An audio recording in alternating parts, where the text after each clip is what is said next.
Lockdown से पहले गीता के घर का नजारा कुछ ऐसा था कि रोहन ऑफिस जाता था और शिविन स्कूल। जिनके घर से जाने के बाद गीता काम खत्म करके बाकी समय आराम करती थी। लेकिन लॉकडाउन के बाद ऑफिस और स्कूल घर में ही खुल गए और इससे गीता का हाल वो तो आपको देखने में ही मजा आएगा। शिविन, ओ शिविन, महाराज उठने के लिए क्या 21 तोपों की सलामी लेंगे? अरे बिस्तर से बाहर निकल, ऑनलाइन क्लास स्टार्ट होने वाली है। अरे तुम भी हद करती हो, स्पीकर की तरह चिल्लाने की क्या जरूरत है? दिख नहीं रहा मेरी कॉन्फ्रेंस चल रही है। अब कैमरा और स्पीकर ऑन कर रहा हूँ, मुझे कोई शोर नहीं चाहिए। इस पर जैसे ही रोहन लैपटॉप का कैमरा और स्पीकर ऑन करता है तभी कुकर की सीटी बजती है। करा लो अब इसे चुप। लॉकडाउन नहीं हुआ, मेरी मौत का फरमान जारी हो गया। दोनों बाप बेटे ने नाक में दम किया हुआ है। ऐसा बोलकर गीता वहां से शिविन के कमरे में पहुंच जाती है, जहां शिविन अभी भी सो रहा होता है। ओ आलसी, अब अगर 5 मिनट में नहीं उठाना तो आज तेरा गेम और यूट्यूब कैंसिल। माँ की बात सुनकर शिविन बिना 1 मिनट गवाए उठ खड़ा होता है। उठ गया, अभी नहाकर भी आता हूँ। ये नाटक कहीं और, मुंह पर गीला कपड़ा मार और पढ़ने बैठ। शिविन की ऑनलाइन क्लास स्टार्ट हो जाती है, जिस पर गीता उसे वहां बिठाकर रसोई में चली जाती है।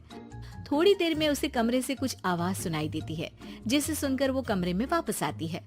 हाय राम, तुझे क्लास अटेंड करने के लिए बोला था, कैमरा ऑफ करके बिस्तर पर नाचने के लिए नहीं बोला था।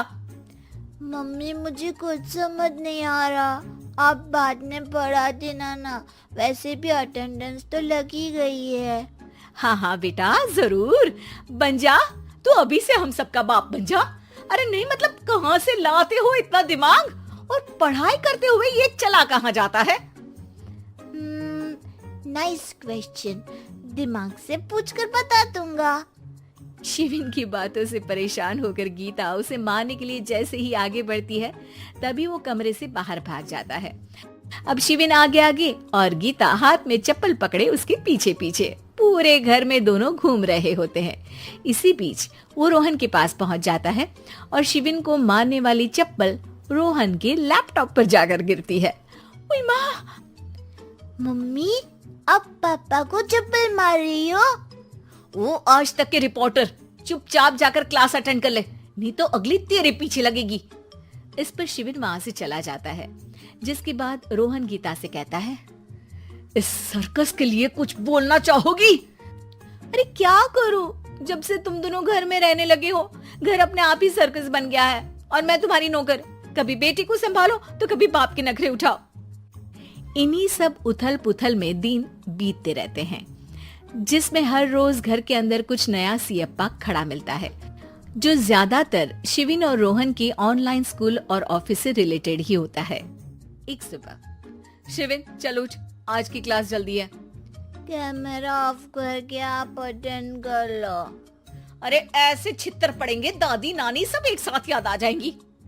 गीता की लाख मशक्कतों के बाद क्लास तो खत्म हो जाती है, लेकिन उसके बाद शिविन फोन इस्तेमाल करते हुए इंस्टाग्राम रील बनाने लगता है।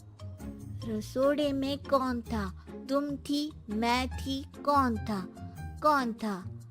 हाँ, मैं गरीब हूँ। अरे ओ गरीब के बेटे, आजा, मैं बनाती हूँ तुझे गरीब। मैं बताती हूँ रसोड़े में कौन था। पढ़ाई करने बोलो तो इनकी माँ मर जाती है, और ये पागलपंतियां जितनी मर्जी करा लो। गीता शिविन को डांट रही होती है, तभी रोहन बीच में बोल पड़ता है। अरे बच्चा ही तो है, इतना गुस्सा क्यों कर रही हो? बेटे का साथ देने की इसी एक कोशिश में अब शिविन के साथ साथ रोहन भी गीता के गुस्से की सूली पर चढ़ जाता है। अगर बेटे पर इतना ही प्यार आ रहा है तो इसे क्लास अटेंड क्यों नहीं कराते, इसका होमवर्क क्यों नहीं कराते? उस समय तो बहुत जल्दी मीटिंग आ जाती है, वो काम मैं करूं और यहाँ इस बेफिजूली की चीज में तरफदारी करके बन जाओ महान। हे भगवान, कोई तो इनके ऑफिस और स्कूल खुलवाओ, मैं इन्हें और घर में नहीं सह सकती। अरे कुछ और मांग लेती, क्योंकि तुम्हारी ये विश इस साल तो पूरी होने से रही, कोरोना। हाय नास बेटे ने जिंदगी ही बर्बाद कर दी।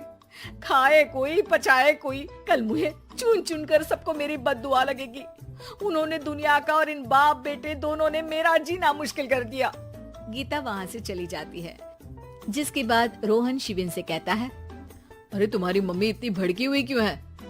आपकी वजह से पूरा समय घर में रहते हो और उस पर कोई काम कराने की जगह बस ऑर्डर देते रहते हो।